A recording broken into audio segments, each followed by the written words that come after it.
Let's welcome our guests in the studio now. We are joined by the Deputy UK High Commissioner to Kenya, who's also permanent representative to UNEP and UN Habitat, Ambassador Josephine Gauld. Welcome to the show. Good morning. Good morning. Thank you for having me. It's good to have you in the Situation Room. Make yourself comfortable. Familiarize yourself with the surroundings. We'll be taking off shortly. We call that the hot seat. We'll just warm it up for you a little bit as we have the conversation as we continue. But it's good to have you in the Situation Room. You recently took up this job as the Deputy High Commissioner. Yes, I arrived in January. All right. And where did you come from? I came from Côte d'Ivoire. So I was the ambassador in Côte d'Ivoire for the last 4.5 years. Okay. Worked in Africa a number of years then. I've also worked in Congo.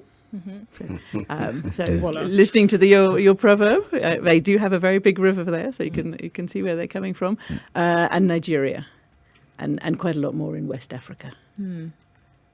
Quite a tour in Africa. Mm-hmm. Good. This is the better country of all those.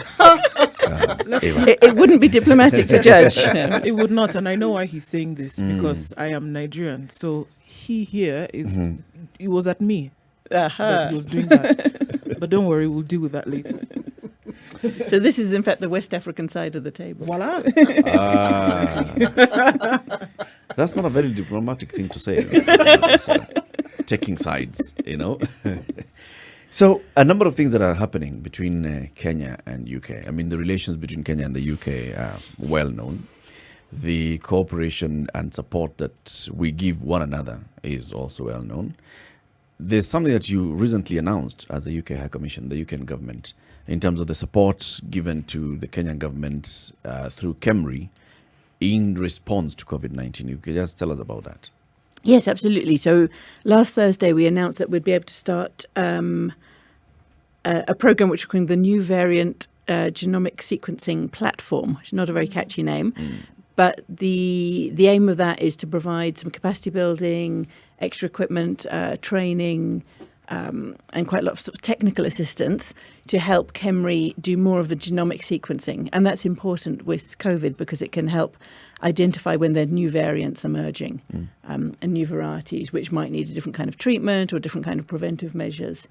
We've seen with some of the variants, like the Delta variant, that it's much more contagious. So it's really important to identify it, localize it, and try and contain it as early as possible. Camry has actually been able to do just that, genome sequencing. So am I to understand that with this support, the equipment that is going to be provided, let's call it support, the technical support that is going to be provided, that the capacity of Camry will be at the same level as some of the international bodies that do this sort of thing? Is that the aim? Is that the goal?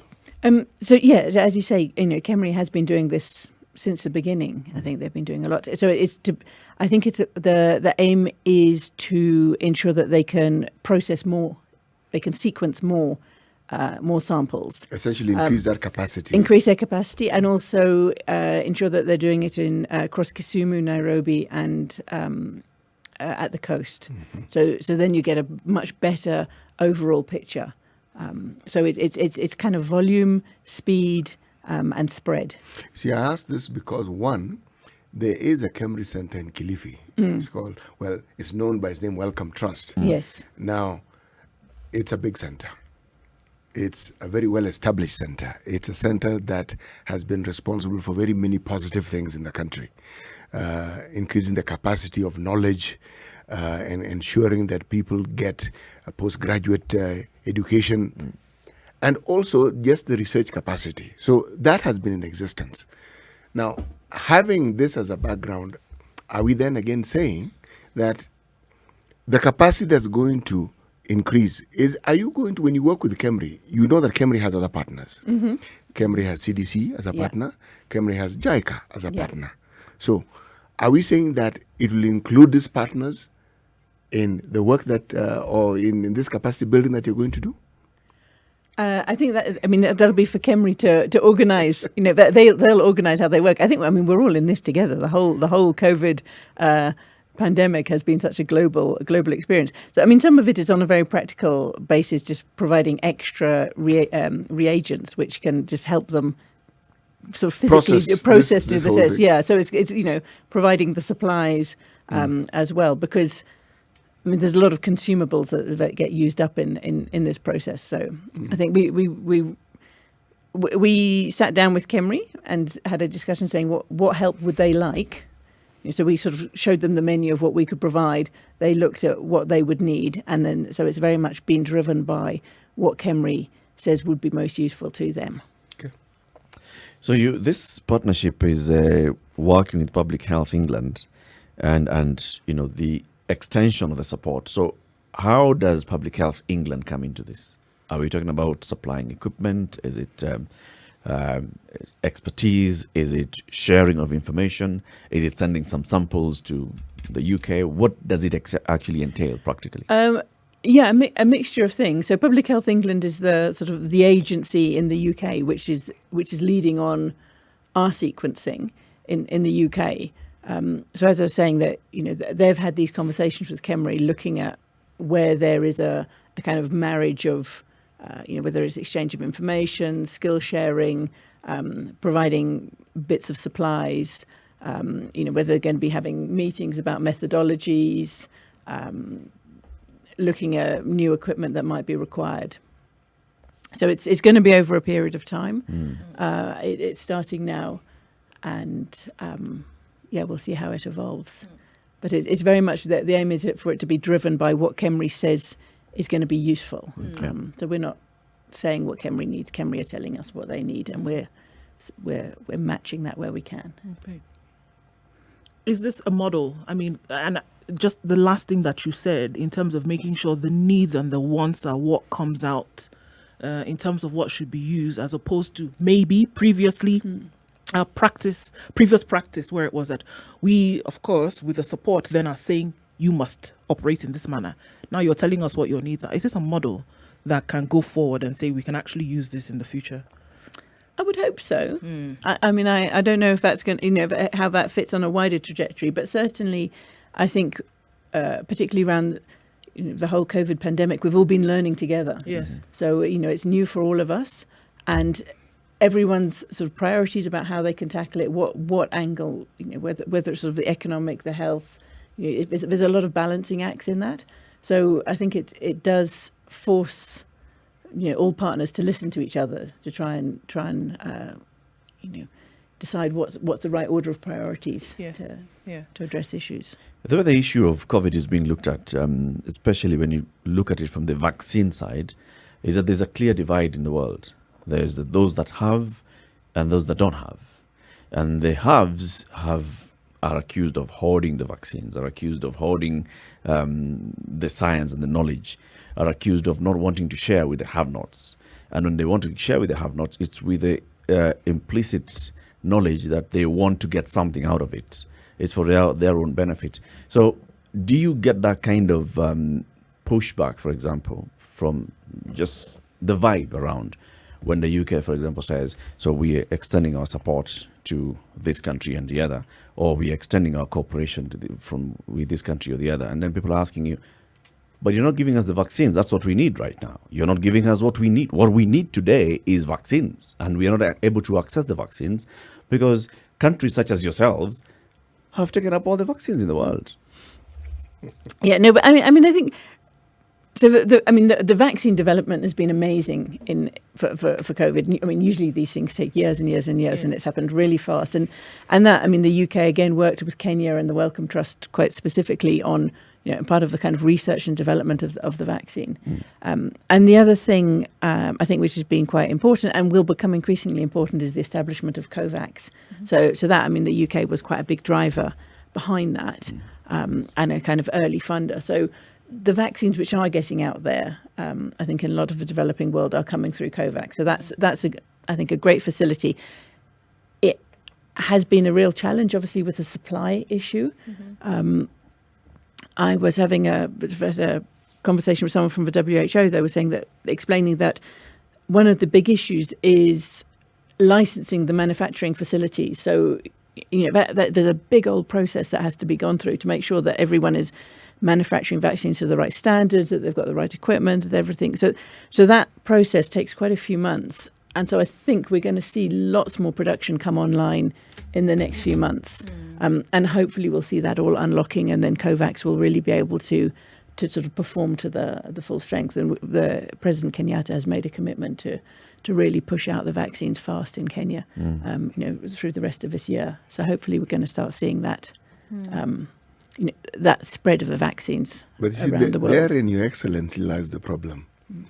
Because on the one hand, what you're saying is absolutely clear and very easy to understand.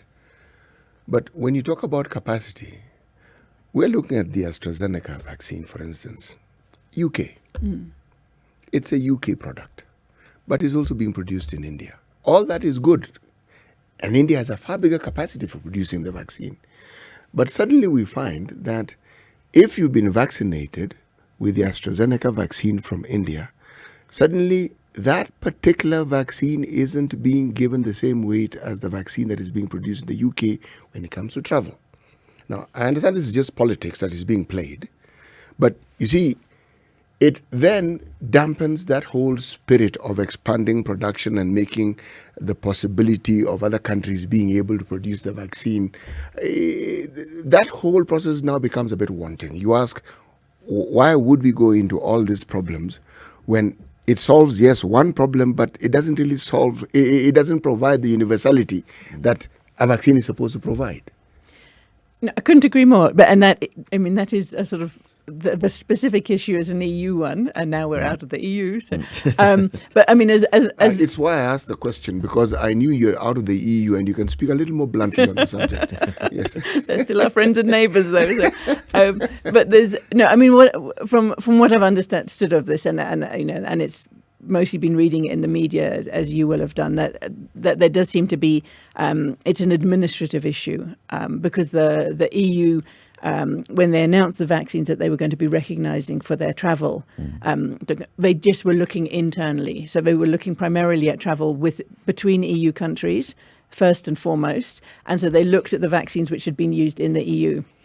I mean, if it doesn't change, it affects the UK as well, because we've also had quite a few doses of the Indian AstraZeneca. We've been using that in the UK as well as the UK produced AstraZeneca. So we are absolutely in the same boat as Kenya on that one.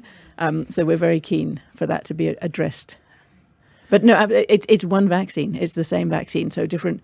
And I mean, as I was saying before, that's why the controls are so rigorous about registering the factories or the laboratories which can produce vaccines, because they have to be to the same standard. So,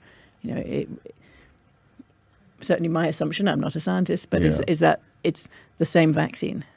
You are an envoy, and you've been in this for many years, so you understand the social side of things, and you also understand the political side of things.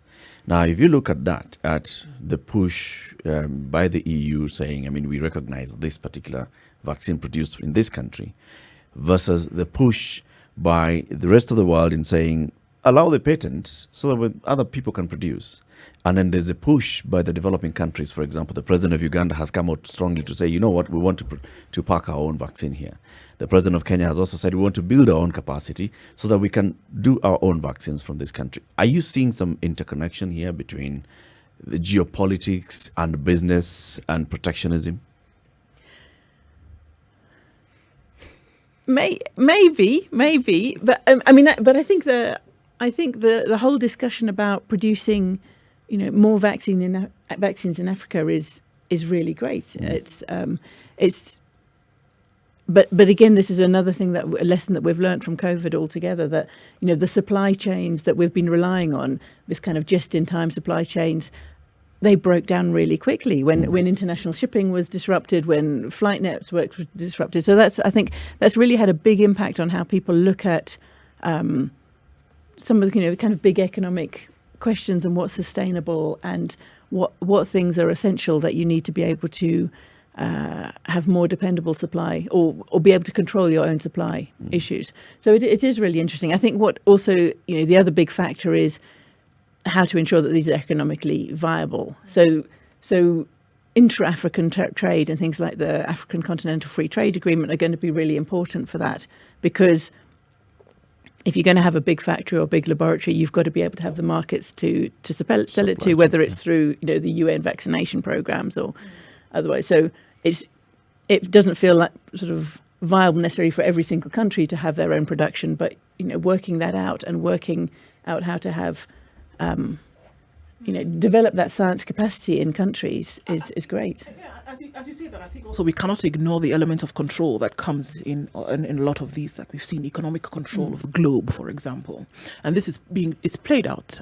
However you choose to interpret it, it's played out even now as we're looking at these vaccines. So I guess the uncomfortable question is that are those who have previously held economic control of things on the globe comfortable then with African countries or developing countries then producing and manufacturing their own vaccines? Well, I think it's for the African countries too. I mean, it's all about having the scientific research in countries. There's fantastic universities in loads of countries. And I mean, it's creating amazing jobs and really quality employment. And then you've got, a whole different set of circumstances, different kind of tropical diseases, different, having that own that research. I think it's it's a space for the African countries, governments, science sectors to invest in, and it's there for the taking. We've always, been of the opinion that yes, governments on this side of the pond, as it were, should then be a lot more bullish in terms of how these things are negotiated from the get-go.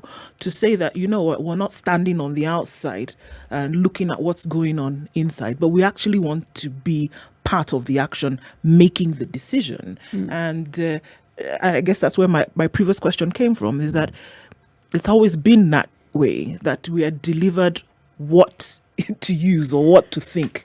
But here is about time that, we became part of the decision-making process.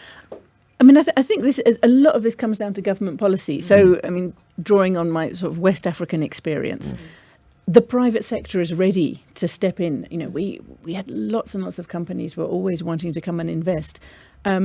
West Africa, it's, you've got Nigeria, which is the biggie, and then you've got, but there's sort of several 100 million people there. So it's a good-sized market. I remember a company telling me that they were manufacturing pharmaceuticals in Ghana. They couldn't sell them to Cote d'Ivoire, which is just a few kilometers away.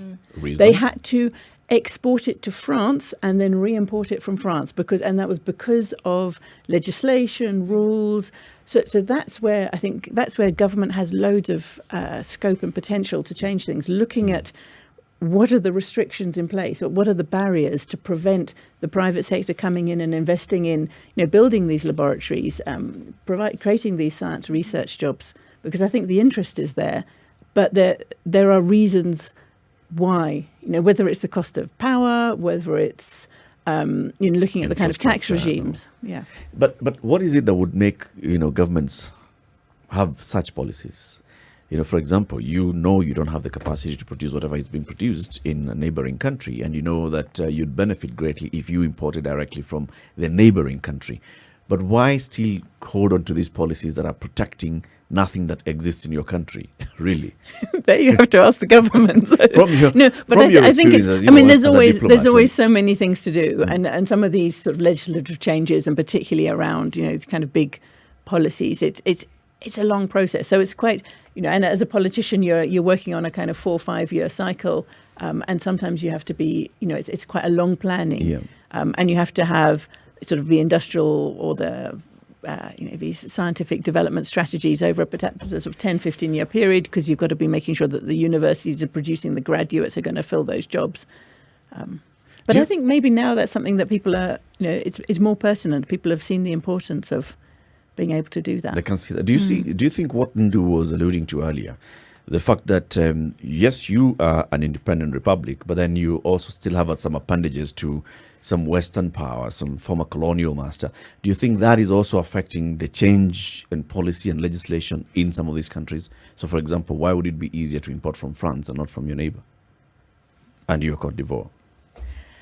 Yeah, I think that it's just sort of historic. It's historic setups, but it's I mean, as you said, independent countries. So, it's for the countries to determine what they want to do. If you look at the American political system, there's always famous for having lobbyists. Yeah. You will have lobbyists everywhere. You might have, Western governments saying, "Oh no, keep this policy." It's not, that's not impossible, but it's the government of the day who sets the policy.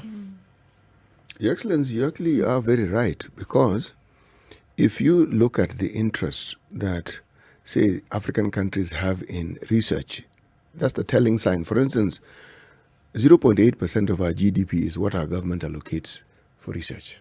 Okay. Now, what is strange is that it's 95% higher than very many countries in sub-Saharan Africa. It's 95% higher. Yes. And it's 4 times higher than many low-income countries. Now, it's not a beautiful benchmark, but it's a reality. So if that is the priority you give research, because these things, by the way, when you talk about capacity being increased, you're actually in the field, you're in the realm of research.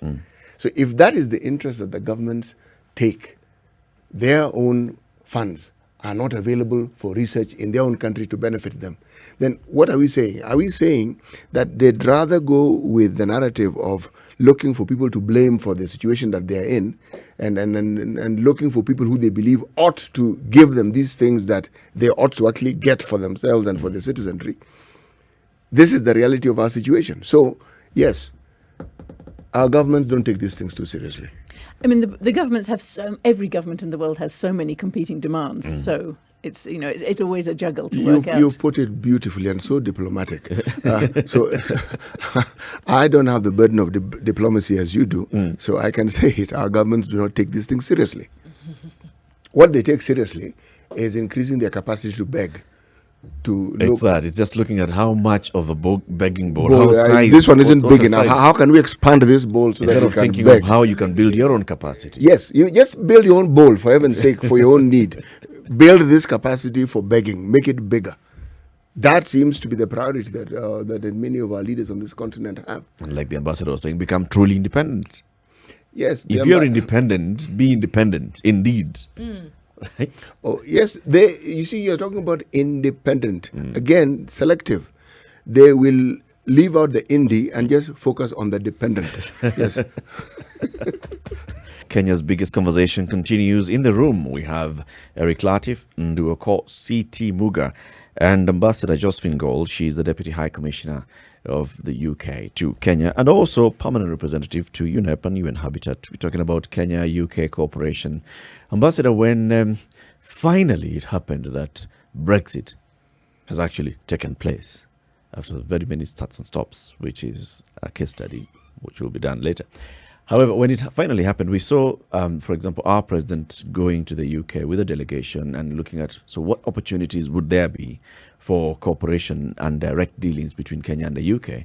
And one of them was, how can we then have better job opportunities and access of Kenyans to the UK? Now, have there been steps that have taken place here in terms of making it easier for Kenyans who would like to go and study in the UK, who would like to go and work in the UK? Yeah, no. So we're in the process of trying to streamline all of our visa processes, and because I think everyone's aware that it can be quite complicated. And the new one we've just announced, so starting from the 1st of July, is a new scheme called the Graduate Visa Scheme. So this is specifically for people who have been studying in the UK. So if they've done an undergraduate degree, a master's, or a PhD, when they finish their studies.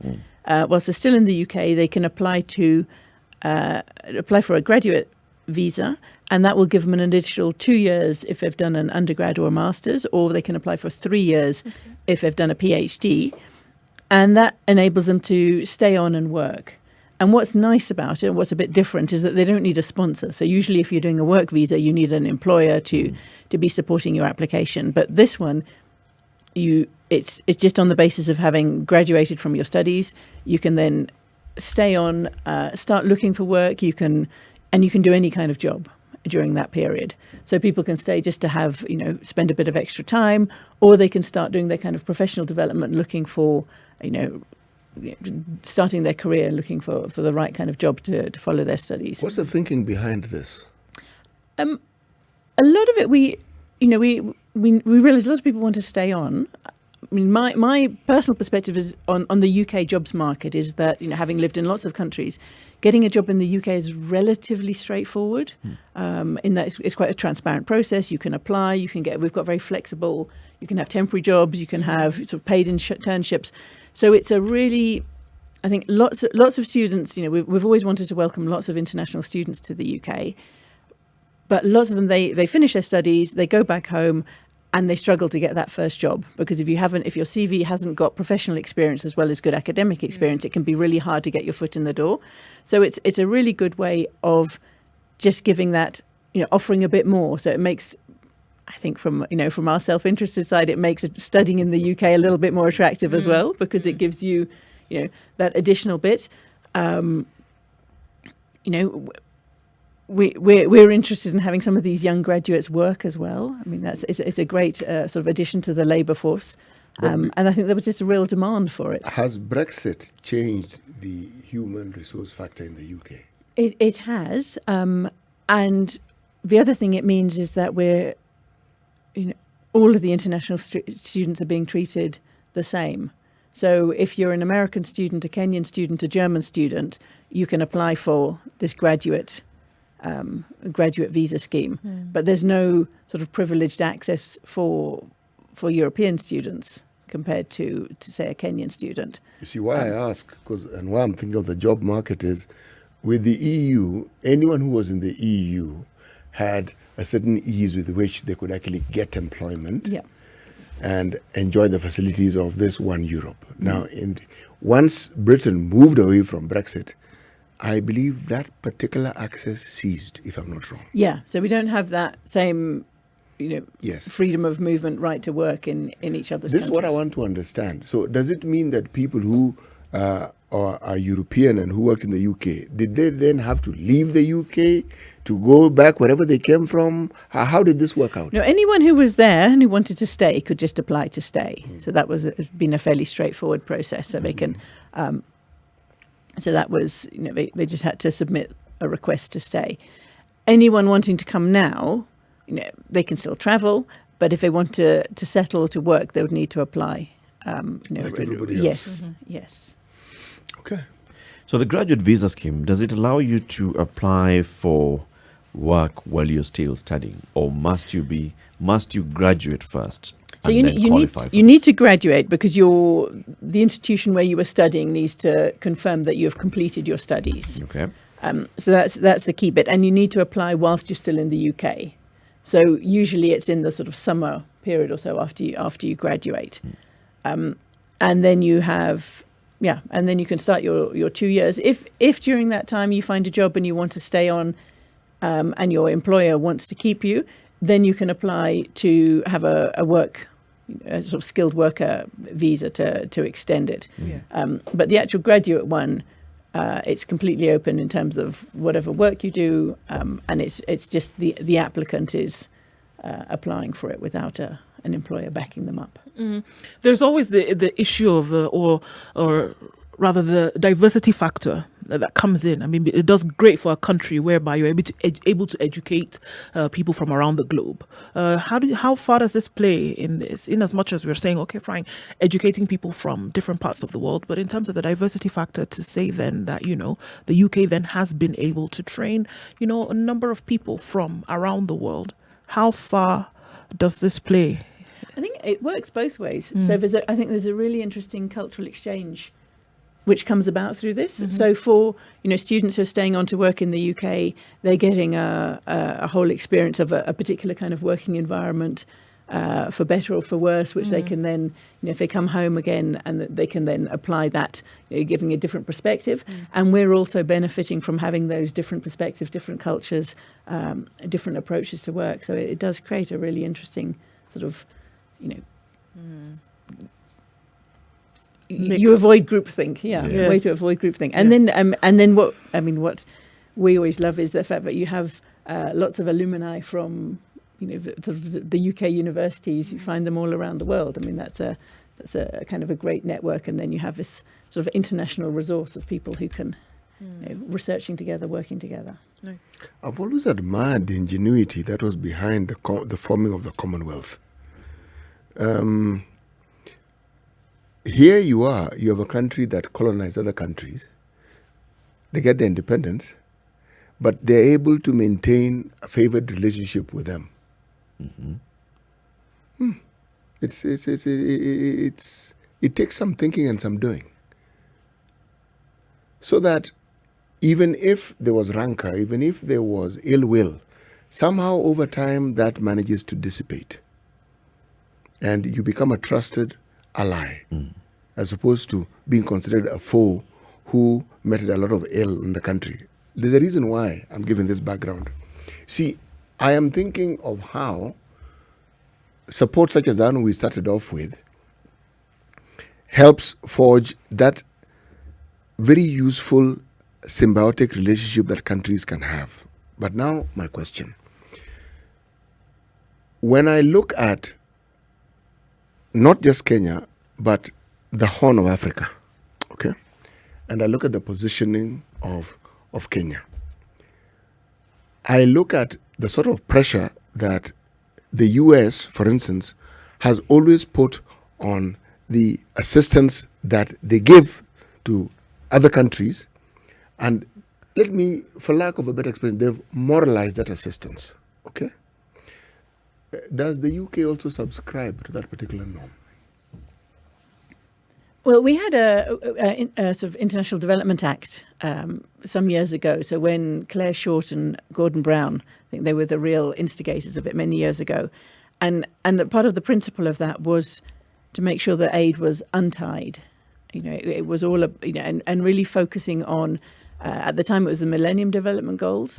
And I think, we've got the Sustainable Development Goals, but it's that's the real driver. And I think we've seen really, significant impact with that kind of approach. So you've got organisations, or alliances like Gavi as well, which is really focused in on particular issues and saying that these are some of the real kind of challenges in society, and if we put our mind to them, we can address them and eradicate them. Which is like eradicating, or nearly eradicating things like polio and things like that. It needs a concerted international effort, and I think we've always been big subscribers to that kind of approach.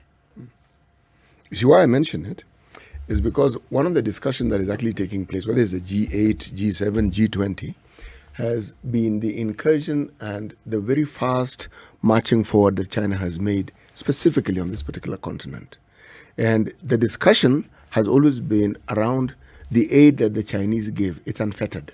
It doesn't have what the IMF refer to as conditionalities. And one can actually see visibly, you can see the progression and the impact that is making. And I would assume that countries that have had relationships with this continent for the longest time would perhaps take note of this advancement and take a different view to the way they go about offering assistance and being development partners.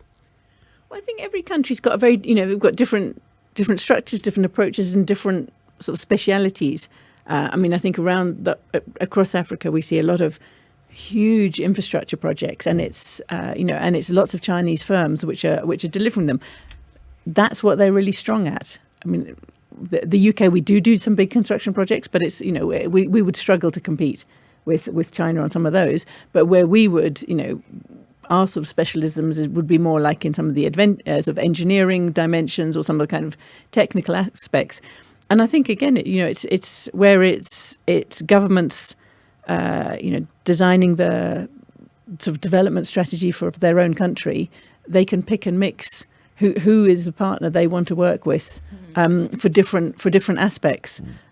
We have a different historical relationship, and I think we're all bringing different things to the table. So the different offers are there. It's not. There's a degree of competition because it's there's sort of commercial elements as well, and there's the trade dimension. Yeah. But also, it's this is how every country operates. You choose your partners for a variety of reasons, whether you trust them, you've got history, or there's sort of a mutually beneficial relationship. It's true, but you see, I'm coming from the perspective that when you have a relationship with a continent, it's an advantage. And I am actually saying that advantage is being lost. That's what I'm saying. I think there's probably a lot more competition. So and absolutely. I mean, we really value our relationship. It's it's a long one we have with Kenya and with all the countries in the Commonwealth, and we can see that there's. When I lived in Nigeria, there was a real kind of familiarity with the UK amongst lots of Nigerians because they had family there. These ties are strong. So. Also from the human dimension, we kind of want to keep encouraging those, but it's a big world out there. Everyone is everyone sees Africa as an exciting continent. It's a big cake. It's a big cake, but it's where you've got the young people, you've got there's a lot of energy and dynamism. What would you say to those? I mean, you look at it from, and I think this is brilliant. You look at it from to continue the camaraderie, to continue the relationship that had previously existed. There's the other side of it that looks at it as though you're looking at neo-colonialism all over again.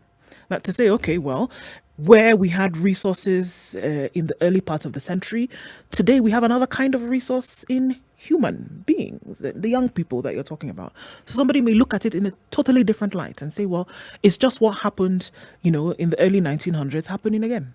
What would you say about that? Everyone can have, there's many perspectives you can take, but I think there's a lot more agency now. So I think that's the big change. For example, in the Commonwealth, we're all there as equal partners.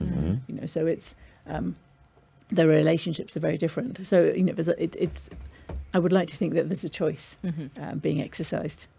In your experience, having worked in as a diplomat and your expertise in this, have you noticed like there's been a remarkable shift in the relations between the developed world and Africa, for instance, in terms of how you want to approach it?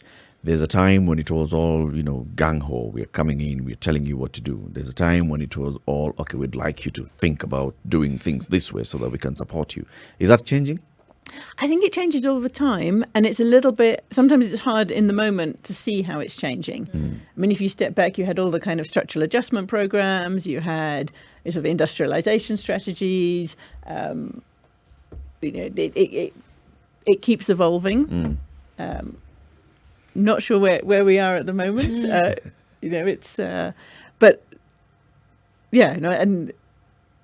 And Africa is as a diverse a continent as Latin America or Europe or anywhere else. So, the nature of relationships varies across the piece. How easy is it now, or are there plans to make it easier for Kenyans who would like to go and work in the UK?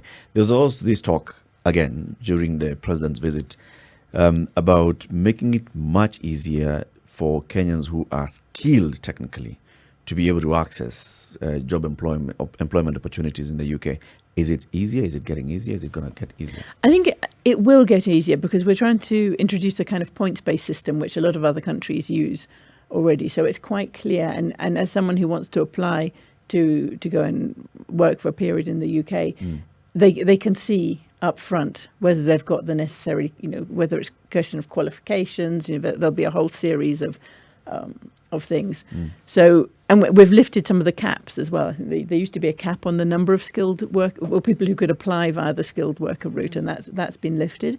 And we've reduced as well the minimum salary because it used to be quite a high salary, about £35,000, I think, give or take. And now it's down to £26,000 as the minimum salary. So that's a good salary, but it's a sort of average salary. And then there's going to be certain sectors where it's more flexible still. So particularly around healthcare workers.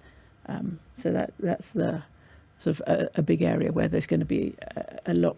It's going to be easier, I think, to go. And quite often people like to have that sort of professional experience to be able to go and work abroad for a period and then, return back with that, having developed their skills or whatever. So. There's concern, though, that, you see, during that whole run-up to the referendum for Brexit, there are those who are pushing, using the angle that people from Eastern Europe have come and taken over and taken our jobs. And now here we're talking about people with skills from other parts of the world going to live and work in the UK do you see a repeat of this a couple of years down the line? Now, this time, it will not be people from Eastern Europe, it will be people from Africa. I would really hope not. And I think, I mean, that whole debate about people from Eastern Europe, it was, in the kind of middle of a referendum. It was a very kind of heated political debate, and a lot of that is, some of the stories are not necessarily backed up by the data either. I mean, there were people there doing jobs because the jobs were there to be done, and I think that's, it's a little. I think it was, quite political.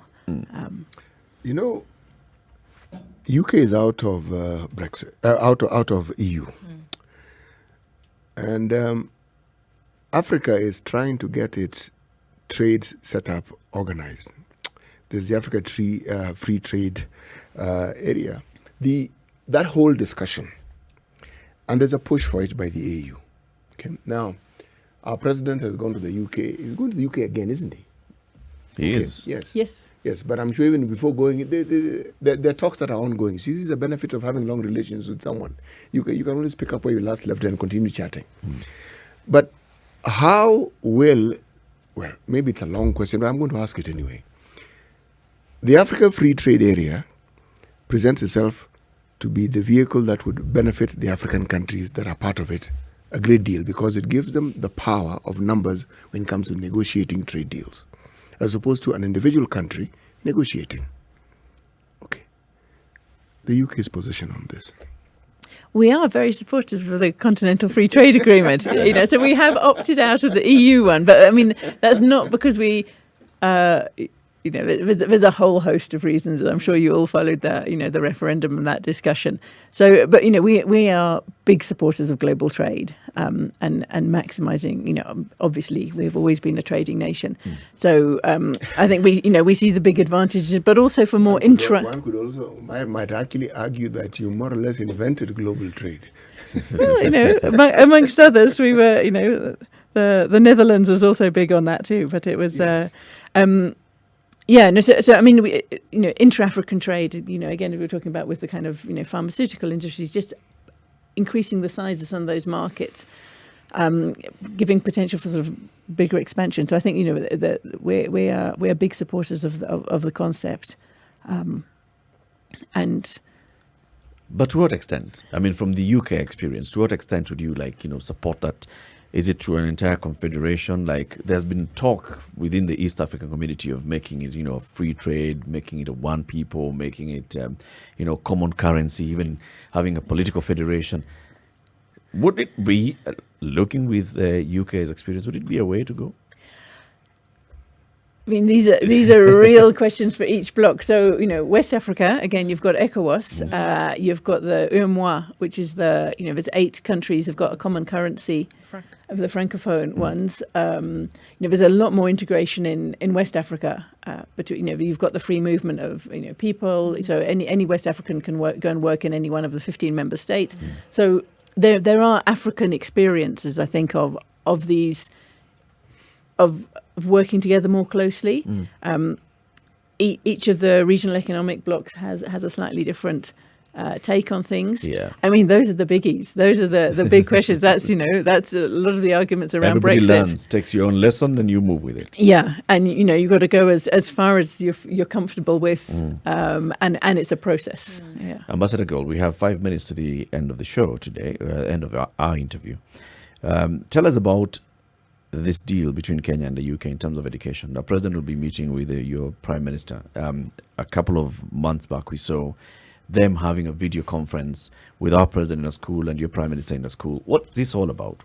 So President Kenyatta is going to the UK at the end of July, and because the UK and Kenya are co-hosting the Global Partnership for Education Summit. So this is the Global Partnership for Education has been running for a number of years now, and it's all about investing in primary and early secondary education. So that's the key thing.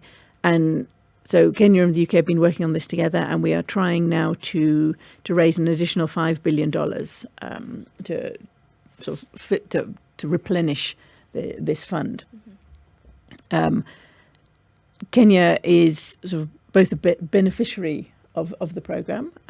So there's been money invested from this program in Kenya to support education, as well as being a champion. So we're trying to get some of the wealthy nations to invest in the fund, and also get developing countries to commit to spending 20% of government expenditure on education. What's this $5 billion going to be used for? It's going to be used for improving the outcomes of education. I think that's a really key one, because globally we're doing quite well at getting kids into school. There's more that can be done, but a huge number, up to perhaps 90% of kids can leave school in developing countries without, or they reach the age of 10 without being really able to read. Without an read and education. write. Can go to They've school and been leave in without school, an education. yeah, but they don't. So it's saying, all right, we're getting the kids in schools, we're going to have the teachers there, but what are the teaching methodologies? So for example, in Kenya, sort of for GPA, they've been training teachers in new teaching methodologies, ensuring kids have got textbooks, so that each child has access to a textbook, and trying to have a goal that not only are keeping girls and boys in school, but also that by the age of 10 they should all be able to read and understand a kind of basic story. So literacy goals. Yeah, literacy goals. So just making sure that that they are getting an education as part of it. Right. So say goodbye to our audience and tell them. So there are those who are listening and they're wondering, all right, so we've seen, for example, Kenya being put in the red list by the UK. We cannot access your country. Talk to people. Tell them what you'd like them to know about the UK and its relations with the country. So, at the moment, I think COVID has had a big impact on global travel, and how we all can move around. So we have, the red list is in place for over, I think it's 44 countries at the moment are covered by the UK's red list. Yeah. And that's been a decision by our government to really protect the sort of UK public health at the moment. It's not a political decision. We absolutely value our relationship with Kenya, and we are, working to see what we can do to ensure that we can get back to normal as soon as possible. All right. Asante sana for joining us. We hope you had a comfortable stay with us this morning. Thank you very much for having me. It's been a pleasure. Thank you. Good to have you. Ambassador Josephine Gauld is the Deputy High Commissioner of the UK to Kenya and also permanent representative to UNEP and UN Habitat. We've talked about very many things on diplomacy, on the UK-Kenya relations, on Africa and all. We hope to have you again on the show soon. It's been an absolute pleasure. Anytime. Thank you. This is the Situation Room, the only way to start your day.